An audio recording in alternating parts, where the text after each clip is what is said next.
नमस्कार जय जगन्नाथ केमिति अछंती आशा करुच्ची समस्ते भलर थिबे। आज 26 फेब्रुआरी 2025 दिन दिहिपरर आपण मानकु 6 रु 7टी बड़ खबर गुरुत्वपूर्ण खबर एवं ता सहित किछिटा खुशी खबर जणेबी। देखंतु जेउ खबर ओडिशा सरकार विभिन्न राज्य सरकार एवं केंद्र सरकारक तरफरु आसीची आपण मानकु से विषय कहबी एवं ता सहित कांग्रेस कोन सबु घोषणा करिची आपण मानकु से विषय कहबी एवं ता सहित केउ राज्य रे केउ कर्मचारी केते प्रतिशत महंगा भत्ता बा डीए बढ़ी आपण मानकु से विषय मध्य संपूर्ण भाव रे कहबी। तो समस्ते ए वीडियो को शेष पर्यंत देखंतु। वीडियो जदि भल लगे निहाती भाव में गोटे गोटे लाइक करिवे शेयर करिवे एवं आपण ए वीडियो को केउ जिल्ला रो देखुचंती निहाती भाव में कमेंट सेक्शन दे कमेंट करिकि जणेबे। ता सहित आपण माने जदि ए पर्यंत आम चैनल को सब्सक्राइब करनांती तेबे चैनल को निहाती भाव में सब्सक्राइब करी रखिवे। देखंतु प्रथम अपडेट रहउची कांग्रेस रो गोटे बहुत ही बड़ घोषणा आपण मानकु कहि दोची सेही जे के खड़गे कौन सब घोषणा करिसेंती। देखंतु बीजेपी एससी एवं एसटी ओबीसी एवं संख्यालघु छात्र छात्री छात्रवृत्ति रे जहाँकि व्यापक ह्रास करिछि बोली खड़गे कहिसेंती। माने भारतीय जनता पार्टी बा बीजेपी अनुसूचित जाति जनजाति ओबीसी एवं संख्यालघु संप्रदायर छात्र छात्री उद्दिष्ट वृत्ति को योजनाबंध भाव में ह्रास करुच्ची बोली कांग्रेस अध्यक्ष मल्लिकार्जुन खड़गे अभियोग करिसेंती। गत एक दशंधि मध्य छात्रवृत्ति हिताधिकारी संख्या ह्रास पाइथिबा दर्शाई राज्यसभार प्रतिक्रिया एवं बजेट दस्तावेज मिलिथिबा सरकारी तथ्य को उदाहरण देइछंती जहाँकि मल्लिकार्जुन खड़गे। तेबे परवर्ती अपडेट को आसीबा ट्विन सिटी रे लागिबो हाई रिजोल्यूशन एआई कैमेरा। तेबे ट्विन सिटी को जगिबो एआई कैमेरा भुवनेश्वर कटक रे लागिबो high resolution AI camera. Advance facial recognise system जरिया रे चिन्हट हेबे अपराधी और ट्रैफिक खिलाफकारी। बायोमेट्रिक से एक्सेस कंट्रोल सिस्टम जरिया रे चिन्हट हेबे। शहर भितर 1000 कैमेरा थिले मध्य अधिकांश अचल होई रहिछि बोली जहाँ सूचना रही। तेबे परवर्ती अपडेट को आसीबा भरतपुर थाना घटना को लेकिन पुणी बढ़िला तदंत कमिशनर कार्यालय। तेबे भरतपुर थाना रे सेना अधिकारी और तांको बांधवी को दुर्व्यवहार घटनार तदंत कमिशनर जहाँकि जस्टिस चित्तरंजन दासंको कार्यकाल को पुणी मार्च 31 पर्यंत वृद्धि करिसेंती।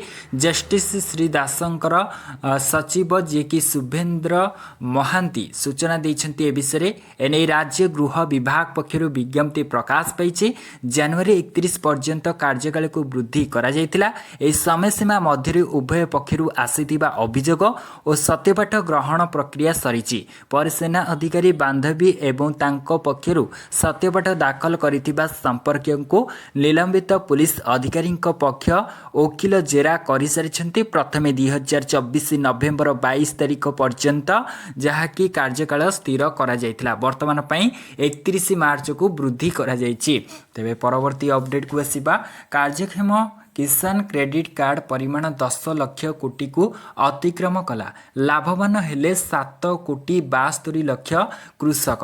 तेबे कार्यक्षम किसान क्रेडिट कार्ड बा केसीसी अकाउंट अंतर्गत परिमाण जहाँकि मार्च 2014 रे 4 कोटी 26 लाख जो थिले तो डिसेम्बर 2024 रे 10 लाख 50,000 कोटी टंका जहाँकि दिया जायतिला बोली 2 गुणा वृद्धि पाइछि बोली जहाँ सूचना रही। यह कृषि रे सुलभ पुंजी उपलब्धता सहित कृषक मानक निमंते ऋणर उपलब्धता एवं अण आनुष्ठानिक ऋण उपरे निर्भरशीलता ह्रास हेबार प्रतिफलन होइछि बोली जଣା पड़िछि। तेबे परवर्ती अपडेट को आसीबा तुटिला मागणा बिजुली स्वप्न। यूनिटी पिछा 20 रु जहाँकि 74 पैसा वृद्धि पाइबारे बिजुली दर रही। मागणा बिजुली स्वप्न तुटिला।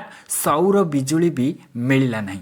आउ एबे बोझ उपरे नलिता बिड़ा परी उपभोक्तांक ठारू आदाय हेब अधिक बिजुली शुल्क। विद्युत उत्पादन कंपानी वितरक कंपानी ओआरएस निकटरे करिथिबा दाबी जदि ग्रहण हुए तेबे यूनिट पिछा अन्यन 20 पैसा रु 73 पैसा पर्यंत जहाँकि बिजुली देय वृद्धि हेबा निश्चित बोली कुहा जाउछि। तेबे आपण माने जो बीजेपी जहाँ भी प्रतिश्रुति देइतला जदि भी जहाँ भी करिनी तो आपण माने ताकू नै कि सेही प्रतिश्रुति को नै कि आउ बीजेपी रो इस्तार को नै कि एई बिजुली रो दर को नै कि आपण मानकर मतामत कोन रहिबो निश्चित भाव रे कमेंट सेक्शन दे कमेंट करके जणेबे। तेबे परवर्ती अपडेट को आसीबा खरा पई सतर्क कराइला स्कूल और गणशिक्षा विभाग मुकाबिला पई प्रस्तुत रहिबाकू जिला शिक्षा अधिकारी को चिठी। बढ़ुथिबा खरा को देखि सतर्क होईछि स्कूल और गणशिक्षा विभाग एने सबु जिलार शिक्षाधिकारी को चिठी लिखिछि विभाग।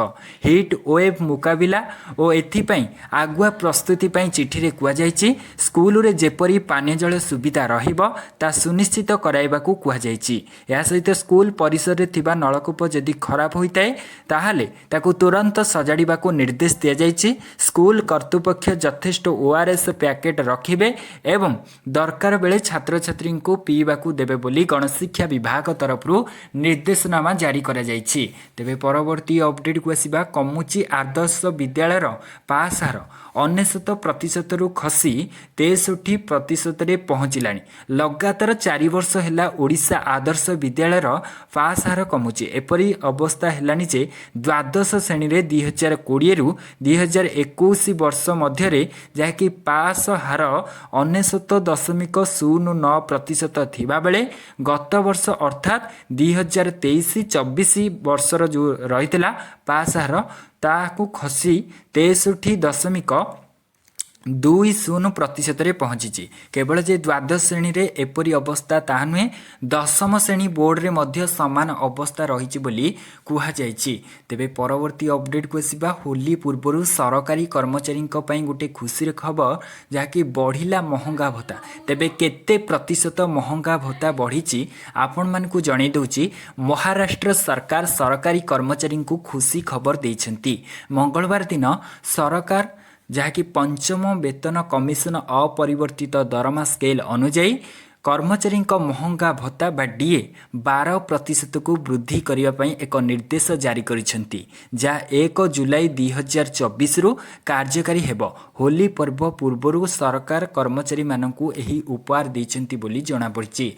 तेबे सरकारी प्रस्ताव बा जीआर अनुजाई डीए को 443% रु 455% को संशोधित करा जायछि। यह फेब्रुआरी 2025 रे दरमा सहित नगद आकार प्रदान करा जिवो जेउथिरे 1 जुलाई 2024 रु 31 जनवरी 2025 पर्यंत बकेया मध्य अंतर्भुक्त रही।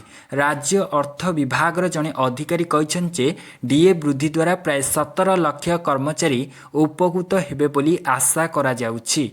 तेबे ये थिला आज दिन दीपरर आपण मानकु पई 7टी मुख्य खबर। आशा करूची आपण मानकु ए वीडियोटी भल लागिथिबो। जदि भल लागिछि निहाती भाबरे वीडियो को गोटे लाइक करिवे शेयर करिवे एवं कमेंट सेक्शन दे कमेंट करके निश्चय जनइबे। रहुछि पुणी थरी नेक्स्ट अपडेट आनिबि। से पर्यंत विदाय नउछि। जय जगन्नाथ।